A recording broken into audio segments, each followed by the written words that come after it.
네, 오늘 경쾌한 우리 찬양 너무 감사합니다. 하나님께 영광의 박수 올려드리겠습니다. 우리 옆 사람 있으면 옆 사람과 인사하시겠습니다. 반갑습니다. 사랑합니다. 축복합니다. 네, 요즘 예수님께서 비유로 해주셨던 가르침에 대하여 함께 나누고 있는데요. 지난번에는 네 밭의 비유에 대하여 함께 나눴습니다. 네 밭의 비유가 비유 중에서는 가장 우리 성경에서 먼저 나오는 비유이고요. 바로 그 다음에 나오는 비유가 바로 천국의 비유입니다. 마태복음에서는 이 두 비유가 이제 네 밭의 비유와 천국의 비유가 모두 13장에서 나옵니다. 그래서 마태복음 13장 앞부분은 씨 뿌리는 네 밭의 비유로 비유를 소개하고 있고요. 뒷부분은 예수님이 해주셨던 천국에 관한 비유를 7가지로 소개하고 있습니다. 그래서 마태복음 13장을 이제 천국장이라고 부릅니다. 이제 13장 앞부분이 그 씨 뿌린 네 밭의 비유가 이제 포함되어 있지만 그래도 천국에 관한 비유가 7가지나 들어가 있기 때문에 마태복음 13장을 천국장이다 이렇게 부르고 있는데요. 이 마태복음 13장처럼 누가복음 13장에도 천국에 관한 비유의 말씀이 나옵니다. 오늘은 이 천국의 비유에 대하여 함께 나눠보려고 하는데요. 우리가 천국하면 가장 먼저 떠오르는 것이 무엇인가요? 보통 천국하면 우리가 이제 천국이라고 하면 성경에서 떠오르는 장면은 아마 요한계시록에 나와 있는 새 예루살렘의 모습이 떠오르실 겁니다. 요한계시록 21장 10절에서 11절 또 18절에서 21절 22장 1절에서 2절 말씀 좀 길지만 제가 읽어 드리겠습니다. 성령으로 나를 데리고 크고 높은 산으로 올라가 하나님께로부터 하늘에서 내려오는 거룩한 성 예루살렘을 보이니 하나님의 영광이 있어 그 성의 빛이 지극히 귀한 보석 같고 벽옥과 수정같이 맑더라. 그 성곽은 벽옥으로 쌓였고 그 성은 정금인데 맑은 유리 같더라. 그 성의 성곽의 기초석은 각색 보석으로 꾸몄는데 첫째 기초석은 벽옥이요 둘째는 남보석이요 셋째는 옥수요 넷째는 녹보석이요 다섯째는 홍만호요 여섯째는 홍보석이요 일곱째는 황옥이요 여덟째는 노곡이요 아홉째는 담황옥이요 열째는 비치옥이요 열한째는 청옥이요 열두째는 자수정이라. 그 12문은 12진주니 각 문마다 한 개의 진주로 되어 있고 성의 길은 맑은 유리 같은 정금이더라. 또 그가 수정같이 맑은 생명수의 강을 내게 보이니 하나님과 및 어린 양의 보좌로부터 나와서 길 가운데로 흐르더라. 강 좌우에 생명나무가 있어 12가지 열매를 맺되 달마다 그 열매를 맺고 그 나무 잎사귀들은 만국을 치료하기 위하여 있더라. 아멘. 네, 이 모습이 요한계시록을 통하여 하나님이 우리에게 보여주신 천국의 모습입니다. 천국은 참으로 아름답고요, 화려하고 풍성합니다. 그러니까 온갖 보석으로 가득할 뿐만 아니라 에덴 동산처럼 풍요롭고 아주 평화로운 곳입니다. 성경에 나오는 이런 천국의 모습은 요한계시록에 가장 정확하고 아주 풍성하게 묘사가 되어 있습니다. 근데 우리 성경에 나오는 것뿐만 아니라요. 우리가 가끔 천국은 어떤 곳인가라는 것을 말할 때 뭐 여러 가지 이제 기독교적이지는 않지만 천국은 이런 곳이다. 이제 이런 이제 비유들을 많이 하는데 뭐 옛날에 제가 들었던 이제 비유 중에 이런 비유가 있습니다. 지옥에 갔더니 숟가락과 이제 젓가락이 있는데 너무 길어서 절대 이제 밥을 먹을 수 없는 이제 그런 긴 젓가락과 숟가락이 있어서 아무리 맛있는 음식이 가득 차려져 있어도 먹지 못해서 고통받는 것이 지옥이다. 그런데 천국에 가봤더니 지옥과 똑같은 숟가락과 젓가락이 있는데 거기는 사람들이 온갖 산의 진미를 잘 먹으면서 행복하게 살고 있더라. 그 이유가 뭐냐고 봤더니 긴 숟가락과 젓가락으로 서로 먹여주니까 이제 먹을 수 있게 됐다라는 거죠. 지옥은 욕심 많은 사람들이 가는 곳이니 끝까지 혼자 먹으려 하면서 결국 먹지 못하고 고통스러워하는 곳이지만 천국은 마음이 좋고 배려하고 양보하는 사람들이 가는 곳이니 서로 먹여주고 살기 때문에 그곳이 천국이다. 이제 성경적이지는 않죠. 하지만 나름 의미가 있는 이제 그런 이야기가 아닌가 생각을 합니다. 또 뭐 가끔 또 비유에는 이런 비유도 있습니다. 천국에 갔더니 누구는 승용차 타고 다니고 누구는 자전거 타고 다니고 누구는 뭐 무슨 이제 장난감 타고 다니더라 뭐 이런 우스갯소리도 있지만 상급에 따른 어떤 차이를 설명하려고 하는 그런 모습이 아닌가 싶지만 성경과는 전혀 상관없는 그런 모습의 이제 천국의 모습입니다. 이처럼 이제 천국에 대한 우리의 그 이제 궁금증이 있는데요. 예수님이 천국에 대하여 가르쳐 주셨습니다. 비유로 설명해 주셨습니다. 예수님이 해주신 천국에 대한 설명이 근데 이런 모습과는 좀 다릅니다. 천국의 어떤 화려한 모습이나 그곳에 있는 사람들의 모습을 설명하지 않으시고요. 예수님이 설명해 주신 천국이 어떤 모습인지 그 당시 사람들이 들었을 때도 아마 굉장히 궁금했을 겁니다. 천국은 이런 것이다 이렇게 말했을 때 아마 이스라엘 사람들도 굉장히 궁금해서 예수님 뭐라고 말씀하시나 이렇게 굉장히 궁금했을 것이고 귀를 쫑긋하며 들었을 겁니다. 천국에 대하여 비유로 이야기해주고 계시는데요. 예수님이 해주신 그 첫 번째 비유가 바로 이것입니다. 누가복음 13장 18절에서 21절. 그러니까 천국은 이런 곳이다라고 말하면서 처음으로 해주신 비유가 설명이 바로 이 오늘의 본문 말씀인데요. 누가복음 13장 18절에서 21절 말씀이죠. 제가 오늘 본문이지만 다시 한번 읽겠습니다. 그러므로 예수께서 이르시되 하나님의 나라가 무엇과 같을까? 내가 무엇으로 비교할까? 마치 사람이 자기 채소밭에 갖다 심은 겨자씨 한 알 같으니 자라 나무가 되어 공중의 새들이 그 가지에 깃들였느니라. 또 이르시되 내가 하나님의 나라를 무엇으로 비교할까? 마치 여자가 가루 서말 속에 갖다 넣어 전부 부풀게 한 누룩과 같으니라 하셨더라라는 거죠. 이거 이제 마태복음 13장에 나오는 것과 거의 동일한 비유입니다. 근데 마태복음에서는 천국은 이렇게 시작합니다. 천국은 마치 사람이 자기 밭에 갖다 심은 겨자씨 하나 같다라고 합니다. 그래서 마태복음 천국은이라고 시작하지만 누가복음 오늘 우리 읽었던 본문 누가복음에서는 하나님의 나라는 이렇게 말을 합니다. 천국과 하나님의 나라 어떤 차이가 있을까요? 같은 말이죠.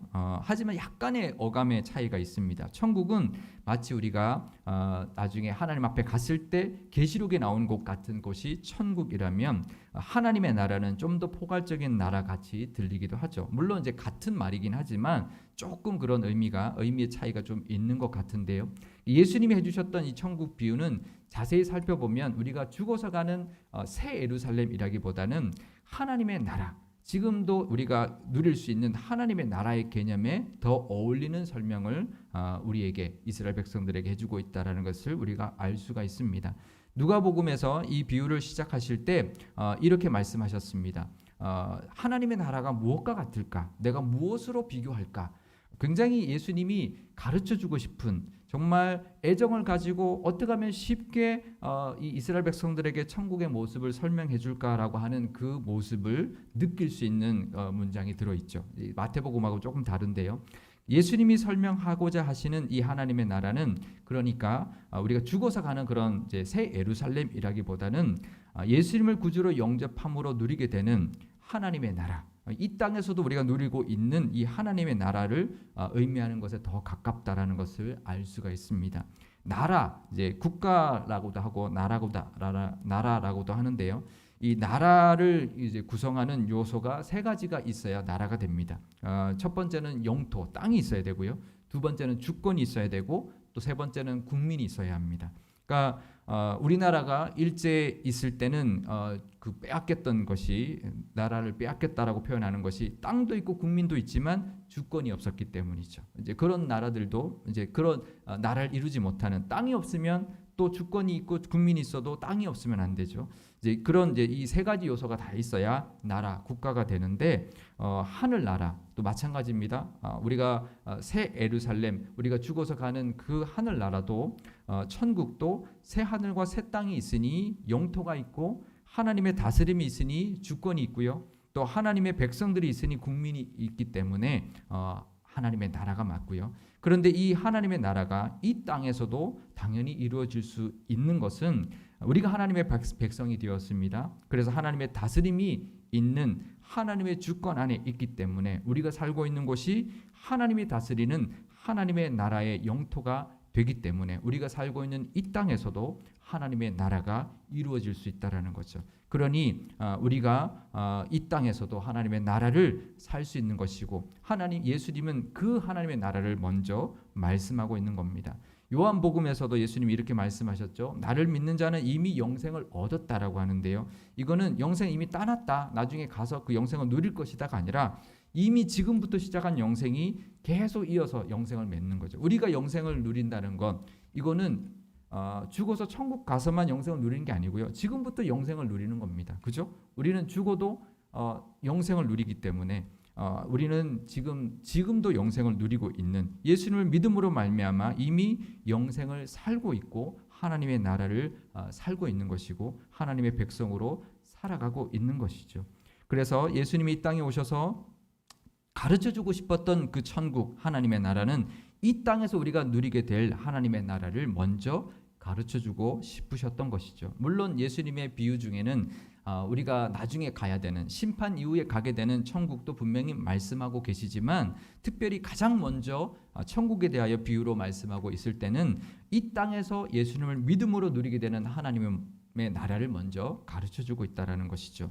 그래서 그 당시 사람들이 잘 아는 모습을 비유로 들어서 그 하나님의 나라를 가르쳐주고 있습니다. 그 첫 번째 비유가 바로 겨자씨 비유와 누룩의 비유, 오늘 읽었던 본문의 비유인데요. 이 두 비유는 쌍둥이 비유라고 합니다. 그러니까 비교하는 것을, 이제 어떤 비유를 드는 것은 다른 것을 들어서 설명을 하고 있지만 설명하고 있는 내용은 거의 같은 내용을 설명하고 있기 때문에 이런 비유를 쌍둥이 비유라고 합니다.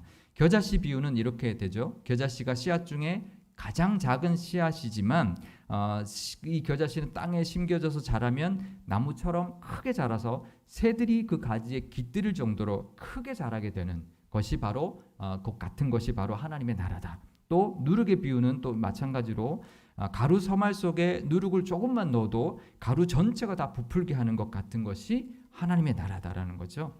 그러니까 이것은 하나님의 나라는 비록 시작은 작게 시작하지만 점점 성장하고 나중에는 크게 성장해 나가는 그런 의미를 담고 있는 비유입니다. 그러니까 하나님의 나라의 성장의 능력과 영향력을 의미하는 거죠.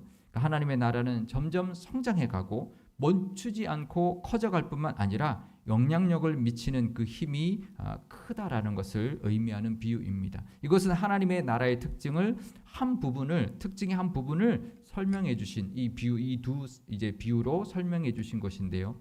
하나님의 나라는 세상 속에서도 점점 확장되어 나간다라는 거고요. 또 우리 삶 속에서도 그 영향력이 점점 더 확대되어 나가는 힘이 있다라는 것을 의미합니다. 그러니까 우리가 세상 속에서 하나님 나라를 확장되어 갈 뿐만 아니라 우리 삶 속에서도, 우리 삶의 영역 속에서도 점점 더 확대되어서 우리가 살고 있는 모든 영역에 그 영향력을 미치고 그 하나님의 나라의 자녀로서 살아가는 모습이 점점 확대되어 나간다라는 것이죠.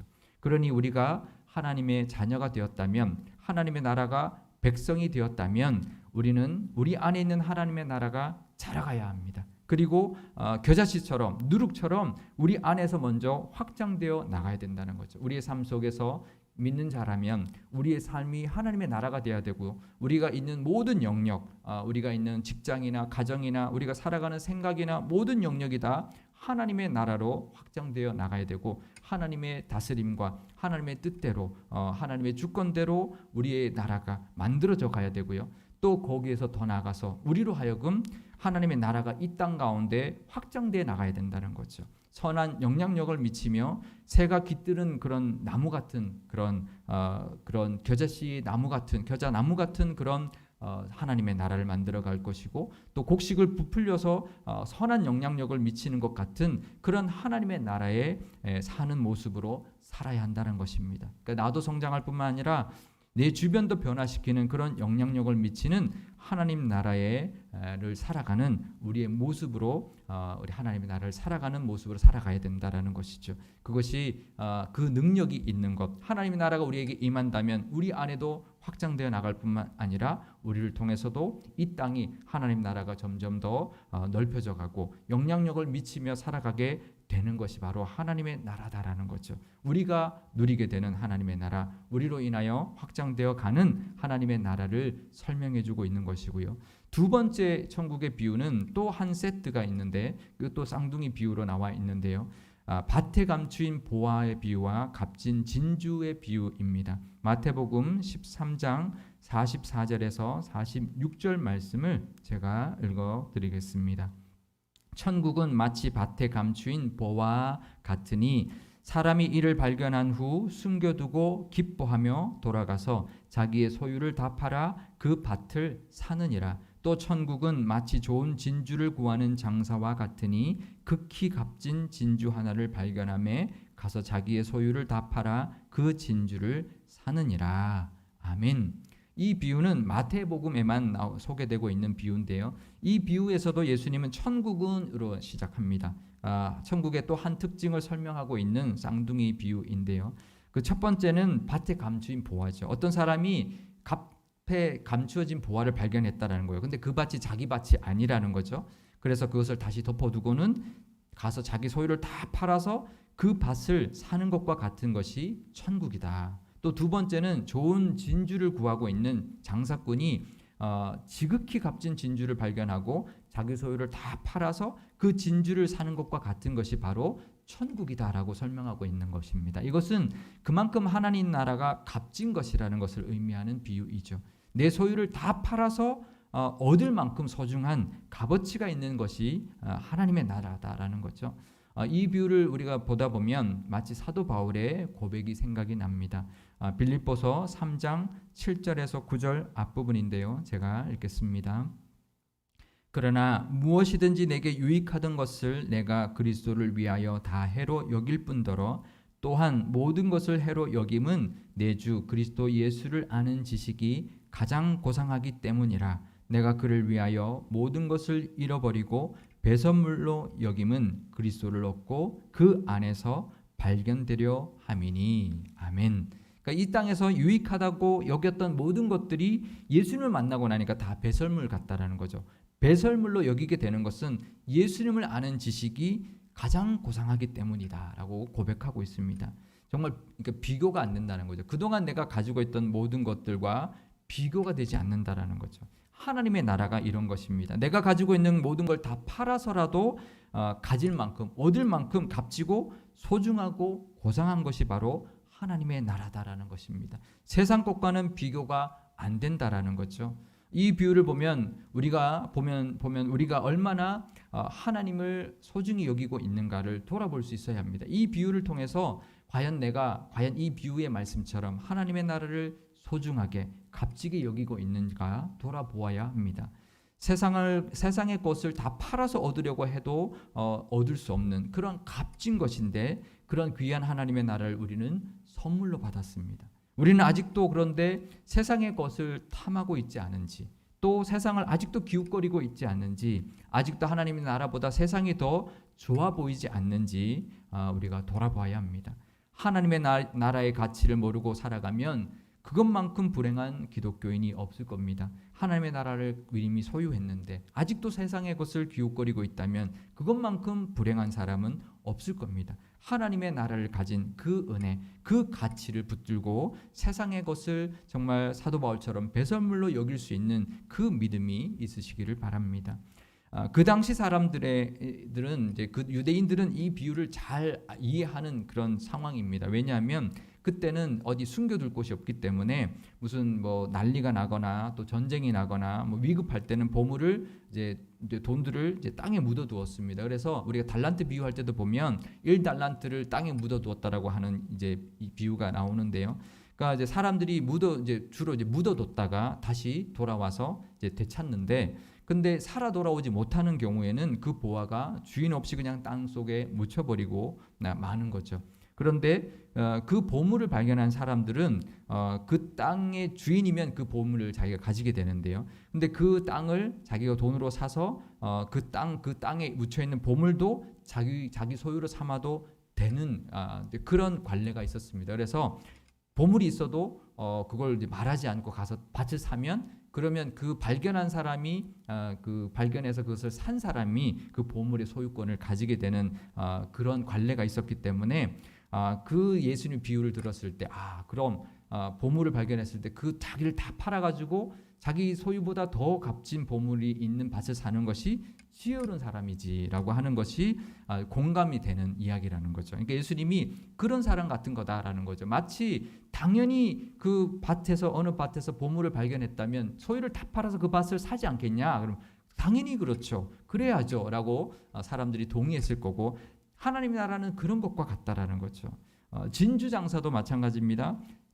장사꾼이 진주를 찾아다니다가 정말 값진 진주를 발견하면 자기 걸 다 팔아서 그 진주, 값지고 귀한 진주를 사지 않겠냐? 왜냐하면 그 진주가 내 소유보다 훨씬 더 값어치가 있는 것이고 더 많은 이윤을 남기게 만들어주니까 당연한 것이다라고 여길 것입니다. 그러니 이스라엘 백성들은 당연하다라고 반응했을 거고, 하나님 나라는 그런 것이다라고 이야기를 했다라는 거죠. 하나님 나라는 그런 것입니다. 우리가 가진 그 무엇보다도 소중하고 값진 것입니다. 그런데요, 우리는 그 하나님의 나라를 그냥 거저 받았습니다.